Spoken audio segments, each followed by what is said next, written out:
Hello friends, welcome in my channel. और आज से हम स्टार्ट करेंगे आधुनिक कला की चित्रकला, जो कि 1800 ईसा से वर्तमान तक मतलब अभी तक चली आ रही है। ठीक है, इसके बारे में पढ़ेंगे। तो अगर हम इसके बारे में पढ़ेंगे तो सबसे पहले बात आती है कि 1800 के समय जो है वो ईस्ट इंडिया कंपनी भारत में थी। इसका नाम कंपनी शैली क्यों पड़ा? क्योंकि उस समय क्या हुआ था कि ईस्ट इंडिया कंपनी हमारे भारत में राज कर रही थी और कंपनी वालों की परमिशन से, ठीक है, ये जो है कुछ चित्रकला बननी शुरू हुई थी, इसीलिए इसका नाम जो है वो कंपनी शैली नाम दिया गया।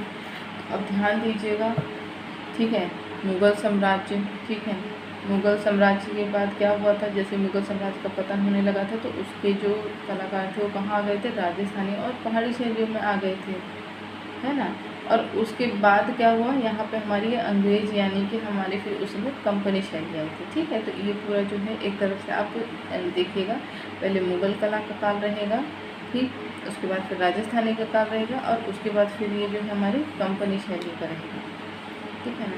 तो अंग्रेज़ ने क्या हुआ कि जो जो चित्रों को बढ़ावा देने के लिए, ठीक है, यूरोपीय स्कूल खोले, लेकिन जो चित्र थे वो पूरे के पूरे क्या थे? भारतीय थे। ठीक है ना। और ये क्यों आधुनिक कला क्यों कहलाती है? क्योंकि आधुनिक कला के चित्र हम पढ़ रहे हैं ना, तो आधुनिक कला क्यों कहलाती है? क्योंकि इसमें हर समय के काल और परिस्थिति के आधार पर, ठीक है, जो मतलब उस समय के जो भी परिस्थितियाँ थी, ठीक है, उसके आधार पर चित्र बनाए गए थे, इसीलिए उसे आधुनिक काल कहा गया। ठीक है ना। और अगर हम बात करेंगे कि आधुनिक शब्द का प्रयोग कब किया गया था, तो 1880 में। कब किया गया था? 1880 में जो है आधुनिक काल का जो है प्रयोग किया गया था। और सबसे पहले किसने किया था? तो सबसे पहले राजा रवि वर्मा ने किया था। ठीक है, उन्होंने सबसे पहले किया था।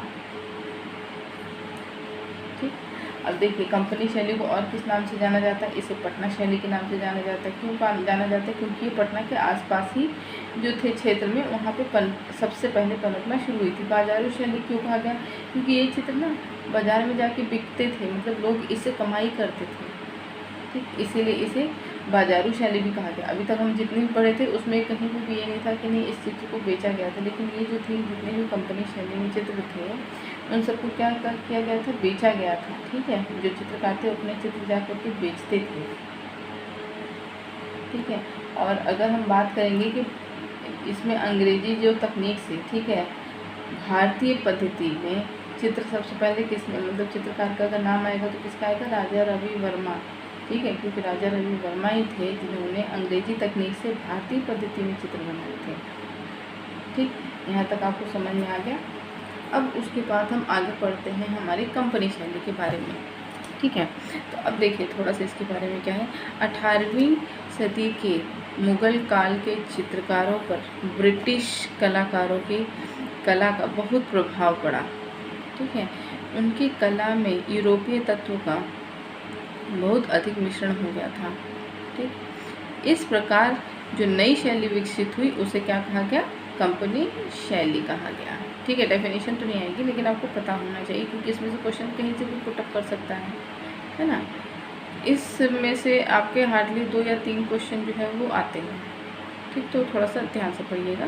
कंपनी शैली की शैलियों के मिश्रण से उत्पन्न हुई थी, तो मुग़ल तथा यूरोपीय शैली। ध्यान दीजिएगा, मुग़ल तथा यूरोपीय शैली। यूरोपीय शैली इसलिए आएगा क्योंकि अंग्रेज जो थे वो कहाँ से आए थे? यूरोप साइड से आए थे ना, तो वहाँ से उन लोगों का जो चित्रकला का प्रभाव है वो यहाँ पे रहा था। कंपनी शैली का दूसरा नाम क्या था? पटना शैली या जान शैली। इसे जान शैली भी कहते हैं, याद रखिएगा। ठीक है, क्या? जान शैली। किस शैली के कला का व्यावसायिक या बाजारीकरण होना शुरू हो गया था? अभी तक हमने देखा था कि बाजारीकरण तो नहीं हो रहा था कहीं पे, लेकिन इस शैली से बाजारीकरण होना शुरू हुआ था, तो कंपनी शैली। आप इतना याद रखिएगा, कंपनी में क्या होती है? चीज़ें बिकती है ना, तो इसीलिए बिकनी शुरू हुई थी। कंपनी शैली का प्रमुख केंद्र कौन सा था? पटना था। कंपनी शैली में चित्र किस पर बने थे? तो छोटे पोस्ट कार्ड पर बने थे। ठीक है, छोटे छोटे पोस्ट कार्ड थे, उसी पर चित्र बनते थे। कंपनी शैली में छोटे चित्रों को क्या कहा जाता था? तो फिटका। क्या कहा जाता था? फिटका। ठीक। कंपनी शैली का सबसे प्रसिद्ध और श्रेष्ठ चित्रकार कौन था? सेवक राम। अब इसमें से क्या क्वेश्चन पूछ लेता है कि जैसे सेवक राम हो गया और मतलब मुग़ल चित्रकार, कंपनी के चित्रकार हो गए और आपके राजस्थानी पहाड़ी के चित्रकार है, सबको मिक्स करके पूछ लेगा कि कंपनी शैली का कौन सा चित्रकार था।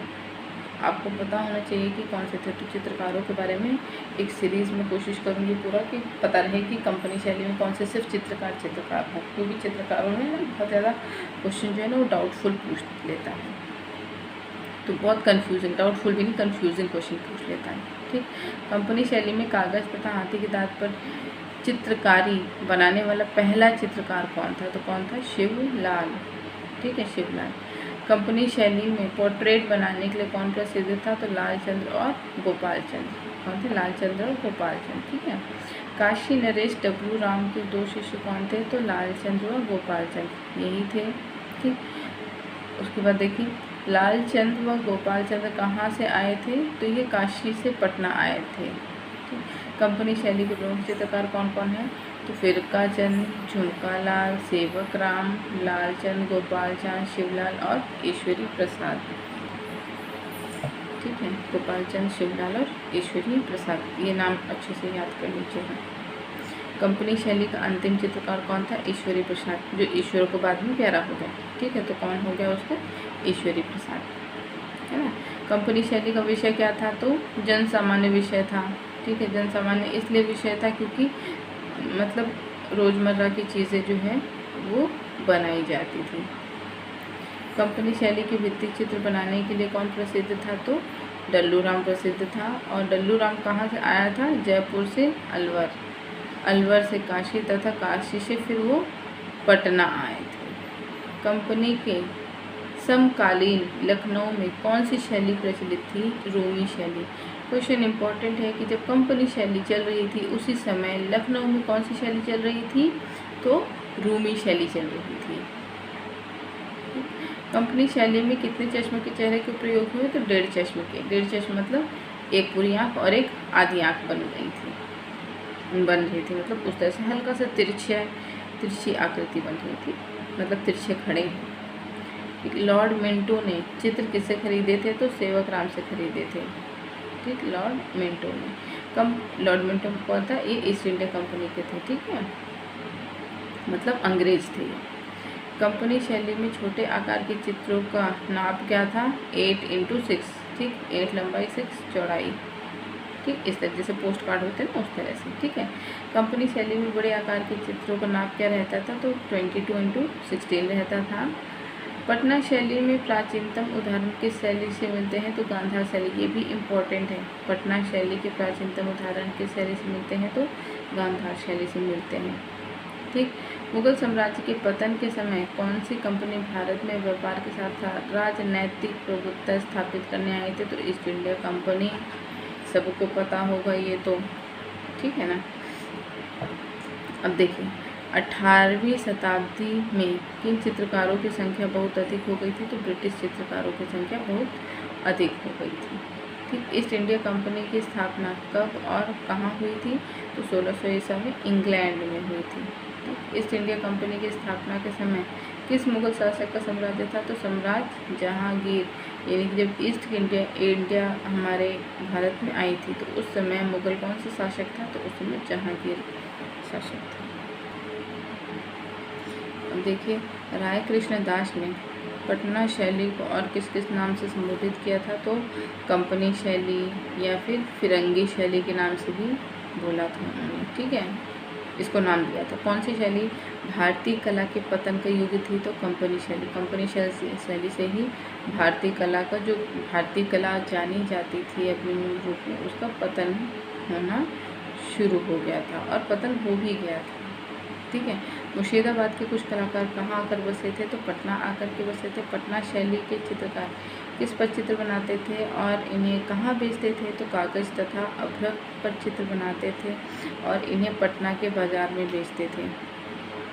पटना शैली के किन चित्रकारों को वाराणसी के राजा ईश्वरी नारायण सिंह ने संरक्षण दिया था? तो लालचंद और गोपाल चंद को दिया था। पटना शैली की महिला चित्रकार का नाम क्या था? सोनाता था दक्षोगी। ठीक, ये महिला चित्रकार कैसे चित्र बनाने में दक्ष थी? तो उत्सव के चित्र, जो उत्सव रहते थे उसके चित्र बनाती थी। पटना शैली में चित्रों के धरातल के लिए किस कागज़ का प्रयोग होता था? तो बसली कागज़ का प्रयोग होता था। पटना शैली में किन किन चित्रों को चित्रित किया गया? तो मछली बेचने वाली, टोकरी बुनने वाली, चक्की वाली, मतलब लोहार, दर्जी, शिल्प, मतलब जो रोज़मर्रा की ज़िंदगी में हमारे काम आते हैं वही सब चीज़ें हैं। ठीक है। जापानी मोर, जापानी मोर किस शैली का है? एक बार ये क्वेश्चन पूछा जा चुका है। ठीक है, तो जापानी मोर किस शैली का है? कंपनी शैली का है। तैल चित्रण का प्रयोग किस शैली से शुरू हुआ था? तो कंपनी शैली से क्या हुआ था? तैल चित्रण का प्रयोग होना शुरू हो गया था। यहाँ तक आप लोगों को समझ में आ गया होगा। ठीक है, कि कंपनी शैली के बारे में। ठीक है, कि कंपनी शैली में क्या क्या हुआ था।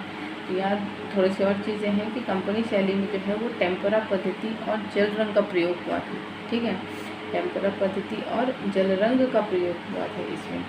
ठीक है, और चित्रों को बनाने की प्रविधि को यहाँ पर कजली स्याही कहा जाता था। ठीक है, कजली स्याही। अगर यहाँ के चित्रकार के बारे में पूछा जाएगा तो यहाँ के चित्रकार क्या थे? यथार्थवादी थे। ठीक है, क्या थे? यथार्थवादी। ठीक है ना। अब देखिए इसमें और क्या चीज़ें हमारे जानने लायक है कि ये किसने नाम दिया था? ये तो हमने देख लिया है कि राय कृष्ण दास ने पटना शैली को कंपनी शैली का नाम दिया था। किसने? राय कृष्ण दास ने। ठीक है ना। और इतना आपके लिए बहुत ही क्वेश्चन आएगा तो इतने में से ही आएगा। ठीक है ना, बाकी इसमें से नहीं आएगा। चित्रकार के बारे में आपको बता दिए थे मैंने कि चित्रकार कौन कौन से थे, है ना। चित्रकार के बारे में भी नहीं इतना ज़्यादा ज़रूरी है। ठीक, अब हम आते हैं हमारे नेक्स्ट जो कि है हमारे तंजौर या मैसूर शैली। ठीक है, तंजौर या मैसूर शैली के बारे में पढ़ते हैं। ठीक है, तो तंजौर और मैसूर किस क्षेत्र के अंतर्गत आते थे? तो दक्षिण। ठीक है, पता है ना, तंजौर और मैसूर जो है वो दक्षिण एरिया में ही आता है। तंजौर और मैसूर शैली के चित्रकार कहाँ से आए थे? तो राजस्थान से आए थे। कहाँ से? राजस्थान से। ठीक है, तंजौर और मैसूर शैली के चित्रकार किस धर्म के थे? तो वो हिंदू धर्म के थे। ठीक है, तंजौर और मैसूर शैली किस राज्य की चित्रकला का विकास हुआ? तो राजस्थानी चित्रकला का विकास हुआ तंजौर और मैसूर में भी। अब देखिए तंजौर और मैसूर शैली के चित्रकारों का नाम क्या था? जय, पराजय और विजय। ठीक, तंजौर और मैसूर शैली के हाथ के दाग पर चित्रकारी करने के लिए कौन प्रसिद्ध थे? तो जय, पराजय और विजय, ये तीनों प्रसिद्ध थे। तंजौर और मैसूर शैली की चित्रकारी किस पर की जाती थी? तो हाथी दांत पर की जाती थी। किस पर? हाथी के दांत पर। तंजौर और मैसूर शैली में लकड़ी पर जो चित्रकारी की जाती थी उस पर किस तरह के रंगों का प्रयोग होता था? तो जल रंग का प्रयोग होता था। किन चित्रकारों ने मानवाकार व्यक्ति चित्र तैल रंग में बनाए थे? तो जय, विजय और पराजय, इन्हीं तीनों ने बनाए थे। तंजौर और मैसूर शैली में व्यक्ति चित्र किस पर बनाए गए थे? तो हाथी दांत पर बनाए गए थे। ठीक है, हाथी दांत के फलकों पर बनाए गए थे। हाथी दांत के फलक की लंबाई कितनी होती थी? तो लगभग 6 इंच की होती थी। कितनी? लगभग 6 इंच की होती थी। भारत में ब्रिटिश शाही परिवार का चित्र किसने बनाया था? तो रूसी चित्रकार वेरेश चांगिन ने बनाया था। किस भारतीय चित्रकार ने यूरोपीय शैली में अनेक व्यक्ति चित्र बनाए थे? तो अतुल बोस ने। किसने बनाए थे? अतुल बोस ने। ठीक, तंजौर शैली में इतना कुछ तो ज़्यादा नहीं है। ठीक है ना, लेकिन ये है कि आप लोगों को कंपनी शैली और तंजौर शैली जो है ये हमने पूरा कंप्लीट करा दिया है। ठीक है ना। अब हम नेक्स्ट वीडियो में जो है वो हम किसके बारे में पढ़ेंगे? हमारे आधुनिक कला के विभिन्न संस्थानों के बारे में, स्थापना कब हुई थी उसके बारे में हम पढ़ेंगे। ठीक है, ठीक है फ्रेंड्स, तो आज के लिए इतना ही। मिलते हैं नेक्स्ट वीडियो में। ठीक है, तो नेक्स्ट वीडियो में हम कला संस्थानों के बारे में पढ़ाएंगे। उसके बाद हमारे जो समन्वित कलाकार हैं, ठीक है, उसके बारे में पूरी की पूरी जो है वीडियो हम बनाएंगे। ठीक है, एक एक कलाकार के बारे में अच्छे से पढ़ेंगे ताकि आपको अच्छे से याद हो जाए। इससे रिलेटेड कोई क्वेश्चन हो तो आप ज़रूर कमेंट करिएगा। ठीक है, तो आज के लिए इतना ही।